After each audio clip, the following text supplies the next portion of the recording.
Hi everybody, my name is Tom Erb. I'm really excited to kick off the first of the Changemakers Series for the Ian Somerhalder Foundation. I appreciate all of you joining today, and thank you to Corey and the ISF team and Ian and Nikki and everyone who is coming together to make this possible. Again, my name is Tom Erb. I'm a senior at Pomona College in Claremont, California, studying environmental policy and politics. And in my activist work, I work on finding solutions to combat climate change.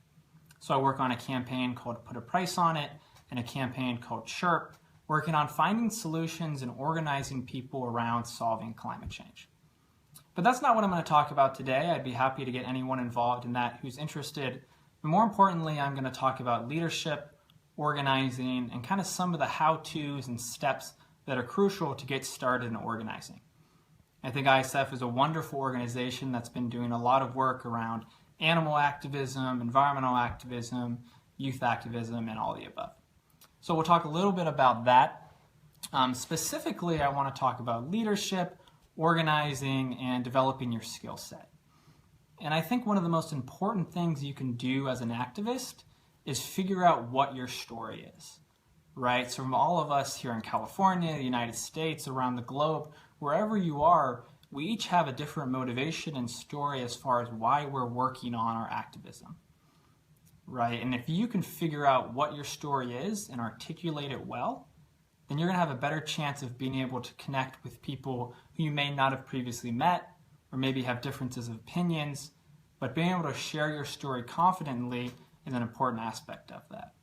So right now I'm going to give you an example of one way to think about your own story, and then hopefully when listening to mine, you can apply it to your own. So we're going to follow this model, if you can follow along with me. First, we're going to start with story of self, right? Then we're going to transition into story of us, leading all the way to story of now. You'll kind of see how these three connect.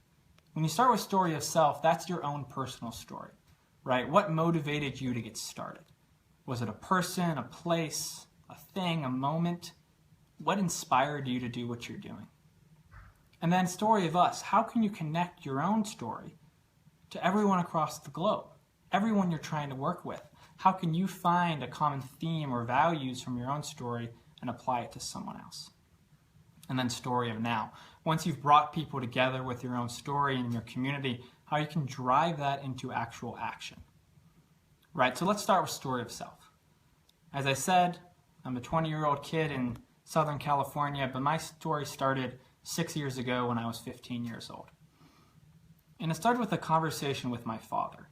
He sat me down at the dinner table on any normal night, and he started talking to me about climate change. He started talking about some of the effects, how it's going to affect animals, how we're going to have rising sea levels, how there's going to be drought.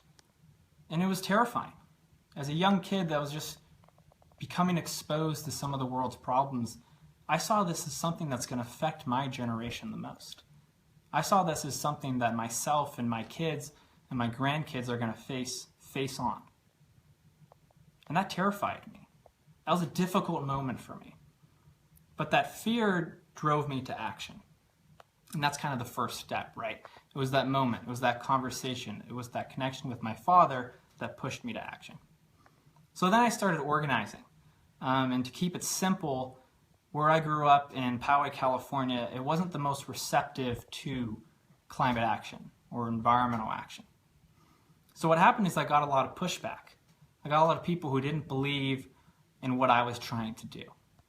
Now this could be, it started with pretty simple stuff that all of you've seen with social media trolling or people making fun of you on social media, whatever. But it gradually progressed. As my activism became stronger, and I became more passionate, people got more upset. And it got to a point where people were vandalizing my home, people were sending me anonymous threatening letters, and it escalated to a point where someone actually was so upset about my drive to just do something for the environment that they had the nerve to light my front yard on fire, blow up my mailbox, and vandalize my entire home with anti-environment propaganda. And at this time, I was 17 years old. I was just trying to find a way to make a difference. And this was terrifying. This was someone who saw what I wanted to do as a threat, to their worldviews, and they wanted to personally attack me for it. So this was an important moment for me because I knew I had a choice. I was lucky enough, I had resources, I had privilege to be able to do something else. But I knew in the moment that any personal impact that I could face as someone working on climate change is nothing compared to the impacts that the world and vulnerable people and creatures are going to face around the world if we do nothing to combat climate change. And in that moment, I knew that I had the power and the obligation to stand up and fight for a sustainable world. And that's what motivates me. When I go back, when I hit roadblocks, I go back to that moment when I was 17 years old and say, this is what I'm going to do. And in those moments, I'm motivated to keep going. So, how does that relate to all of you on the call or anyone that I interact with? You know, if any of you have a personal story of your mailbox being blown up, I would love talking to you. Sounds like a nice thing to talk about over dinner, but it's probably doubtful. So how does this relate to you? And the point is, every single one of us at some point in our life has had a moment where we felt like standing up or speaking out for something and we chose not to. Right? Now, this might be something as large as fighting for policy or fighting a problem, but it could be as simple as seeing your friend cheating on a test, or seeing your friends or parents not wearing a seatbelt while they're driving. Right? You kind of feel that urge inside you that you probably should do something. You know what the morally right thing to do is here, but you're worried about the personal ramifications if you speak out. So what I urge all of us to do is in those moments understand your role in promoting the right thing to do and speaking out, even if there's negative ramifications in the moment. So now that we all have that similarity, what's the story? And the story of now is that to solve problems like animal rights and climate change and local environmental activism, what we have to do is we all have to come together. We all have to have a moment where we realize we play a pivotal role in driving change. And the only way we can solve a problem of this scale is if we do it together. And that's what we have to believe in. So how does that work? Right? And any of you have been in the organizing world before, participated in some type of local organizing effort, you understand that there's days when you go out and you work really hard and it just seems like there's not reason for hope. It just seems like the work you're putting in is not creating the results you hoped it would. And that can be really discouraging at times. But what you also have to understand, and what people know, is that the only way that we're going to drive change is if you continuously show up each and every day, even when it's difficult, even when it's harder, even when it seems like what you're doing isn't making a difference. You need to understand that it is. And if you commit to an issue, if you commit to a campaign, and you show up every single day, you're going to see results. And as a 21-year-old kid who's been doing this, I can confirm that you do have the ability to change the world or organize locally in your community. So I want to talk about relationships, I want to talk about leadership, and I want to talk about your skills. Right, so let's start with leadership. What does being a leader mean to you? So for a lot of people, it may be, the loudest person in the room, or you have to stand up and give a speech in front of everybody. But that's not necessarily the case. What a leader to me is, and what I think leadership means, is leading by example, right? It's having the work ethic to show up every single day, as I was talking about, and just commit to the other people in the room, right? And this is related to relationships as well. When you go about organizing and working in your community and finding people to work with, it has to be a transformational relationship as opposed to a transactional one. You don't want to show up and have a moment where, you ask someone for money or you ask someone to volunteer on a campaign or whatever, and that's the last point you talk to them. You're essentially just using them for that one interaction. And even if it's a good cause, or you're using them or taking their money for a good cause, it's not necessarily the way you're going to build community, right? And that's what this is about. So when you commit to leadership and you commit to relationship building, you want to find a way for relationships to be transformational. You want to go out and find 1,000 new friends in your community and work with them not just to solve one problem, but to solve a variety of problems in your community. And the only way you do that is through loyalty to each other and listening to each other and showing that, even when it's hard, you're going to be there for one another. You're going to take the time to maximize on each other's efforts and skill set. So what are some of the skills that you need? So this is important. I could sit here and try and do some of these more motivational things or things you need to get started. But organizing does require skill set. And what are the types of things that you need in order to be successful? So first I would say research and knowing your stuff. So if you want to work on environmental activism or policy or local work, it's just taking the time to really understand, whether it's the political dynamics or the policy or whatever it may be. It's important to take the time to understand the situation. So you're advocating from a point of reason and facts as opposed to emotional appeals. And I think that will help you really understand holistically how the problem fits into a larger set of problems. And next I go into this idea of professionalism or protest, right? So in certain interactions, you need to be professional, in my mind, right? There's some interactions where, whether it's someone who's in elected office or someone who you just met, you need to be courteous and show common respect to them, right? And that's the idea of being professional. It's listening. It's taking time to show that you care about their points of view, even if you disagree. And in those moments, it's important to be professional so you can have mutual respect and work together. And there's other instances when protest is the better option. So instances where you understand, systematic inequalities or things that the only way they're going to be broken down is if there's an opportunity to make things uncomfortable, right? That's what protest is all about. So if that's the type of situation you're in and you think making a statement through protest is the way to go about it, you should go out and protest. So it's understanding what type of situations call for each of these. And finally, communication.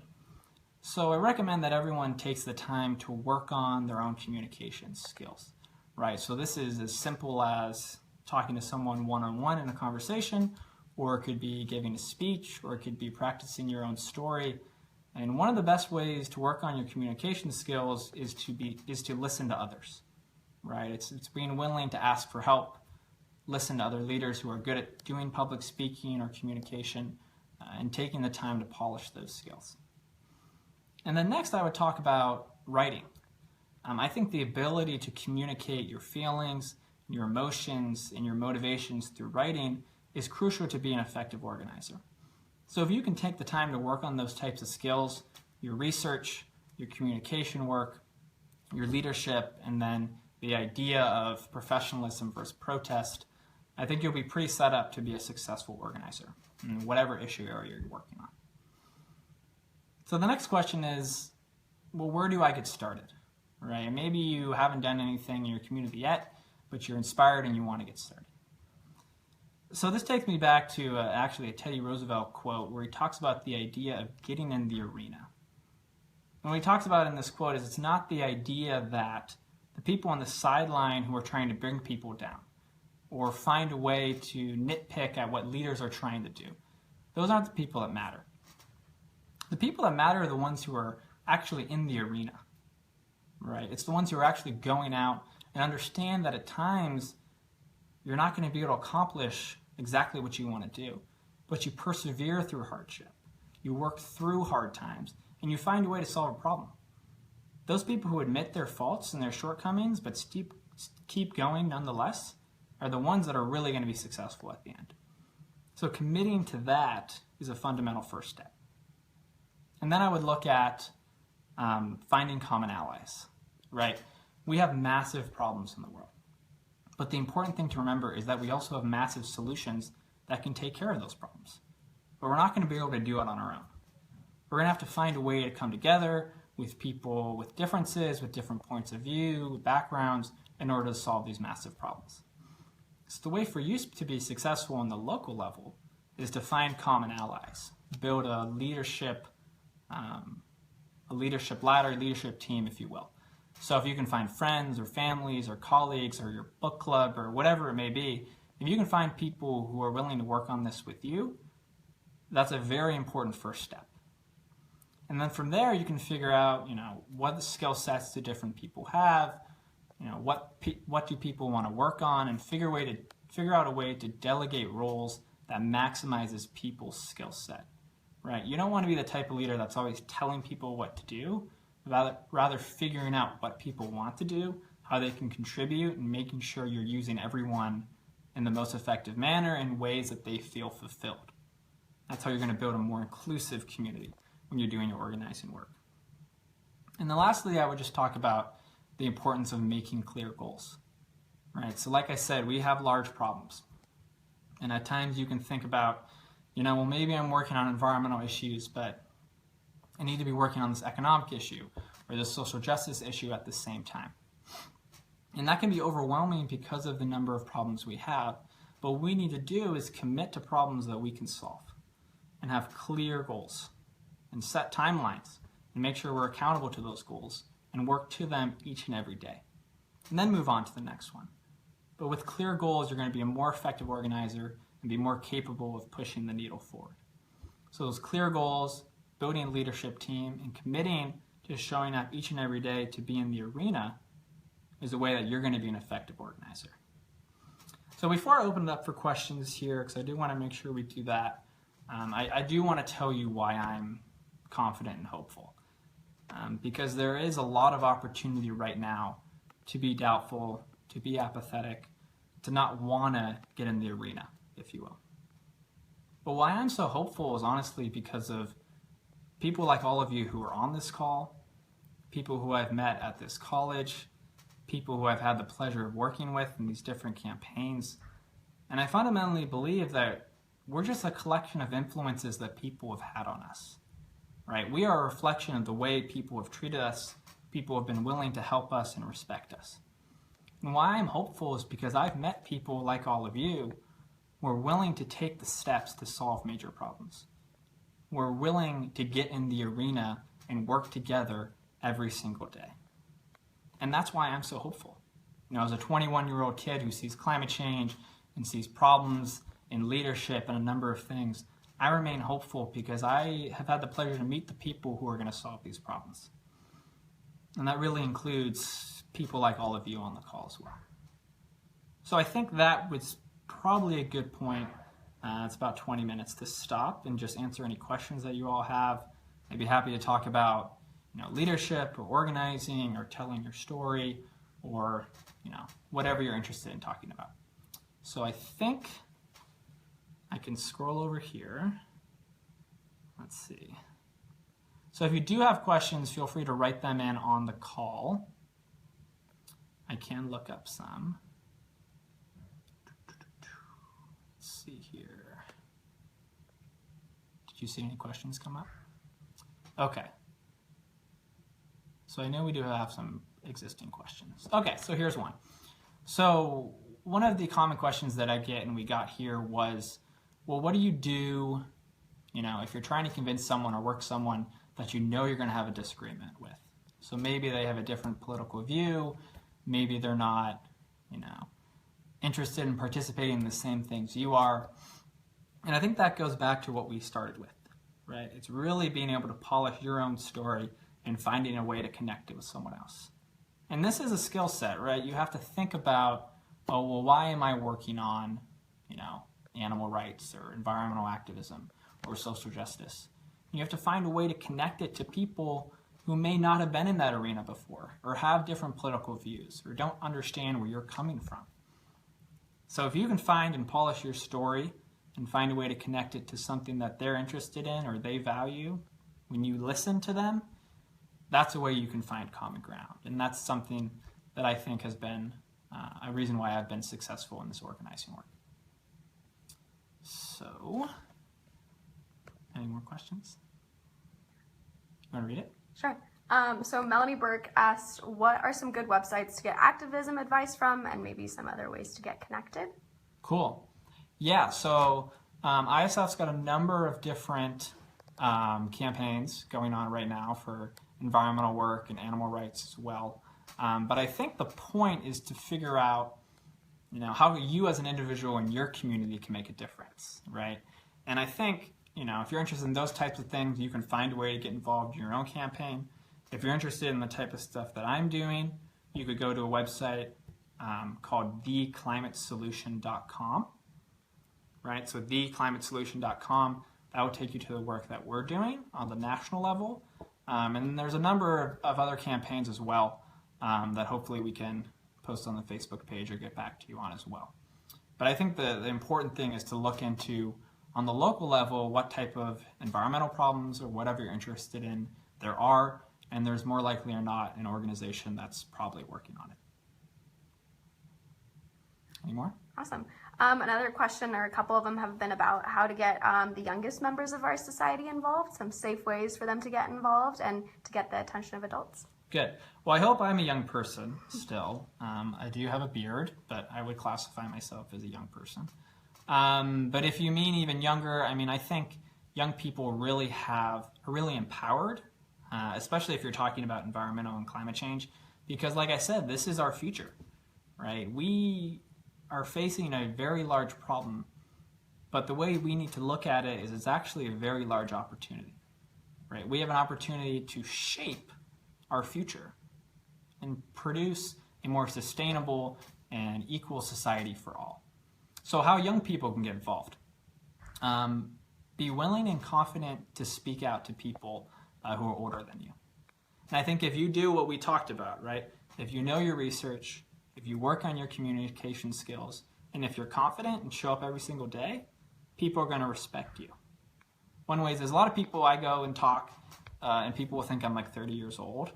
That's a good thing, right? People respect older people, and you should respect your elders, but I think it's also very important that young people are confident in their ability to create change. And another point on that is elected officials really care about what young people think, right? You wouldn't expect that, but we're a growing voter base, right? We matter. This is our future. And if you go in and talk to elected officials, this is something we work on, about the issues that are important to you, and you know your stuff, they're going to respect you. So I'd recommend you keep doing that. Awesome. Another question, Tony asked, how do you prepare yourself through spirit, mind, and body on a daily basis to be the leadership change you wish to see in the world? That is an amazing question. Yeah. Can we repeat it? Sure. So how do you prepare your spirit, mind, and body on a daily basis to be the leadership change you wish to see in the world? That's a great question. Who said that? Tony. Tony. Thank you, Tony. That's a very important question. And it goes back to kind of how difficult this type of work is, and how organizing days can be long and tiring, right? And it's really important to take care of yourself and take care of your mind and your body, like you're saying. So it's different for every single person. For me, I prefer meditation. I think taking time to really understand your feelings and your thoughts and being able to, not only take care of your physical health, but also your mental health is really important to prepare you to do this type of work.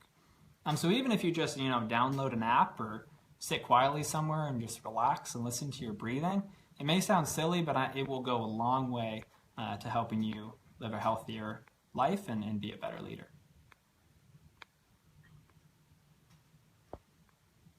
This is fun. You guys are amazing. Do you have any more? Good? Okay. Well, thank you guys. I think I'll close then. If there's no more questions, make sure to pop them up there. But just to close, I want to thank all of you for taking the time, not only to be here today, but just to commit to this type of work. All right. We got another question? Corey would like to say something. Mm-hmm. Oh, can you add her?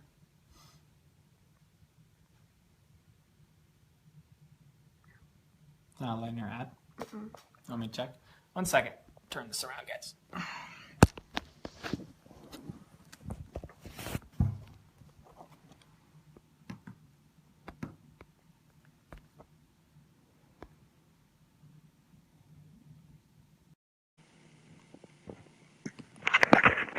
Hi. Hello. So, hi. What's up, Corey? Hi. We had some technical beginning, so unfortunately, I meant to introduce Tom, and he had to introduce himself, which he did lovely. But you guys, if you want to learn more about what he's doing, check out, we've got a whole little bio on him on our website on the Changemakers page. So You can check that out. But let me tell you a little bit about how we first met him. So we first met Tom 2 years ago. He's a 19-year-old student leader at in the No Tomorrow campaign. So he was a very dedicated campaigner and reached out to us to participate in the campaign. And we've been involved following him ever since, and he's doing amazing.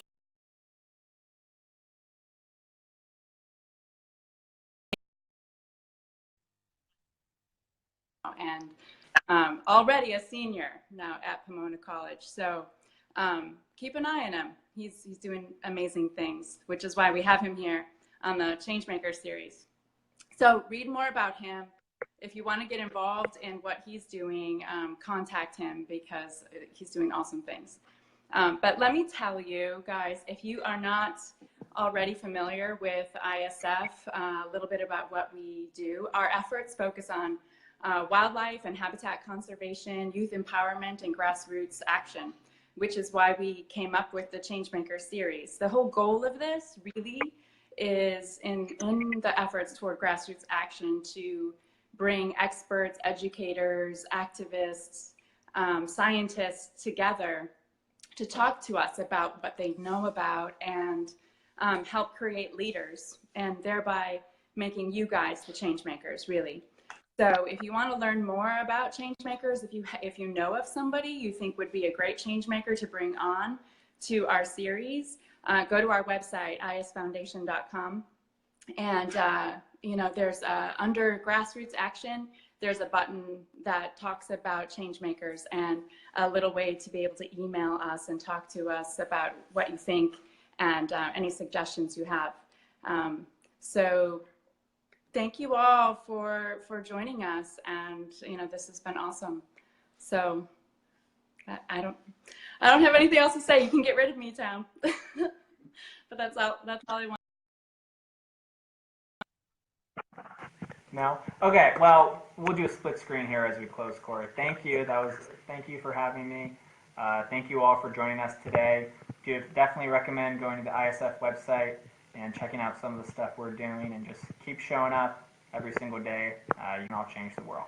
So thank you all. We'll sign off now.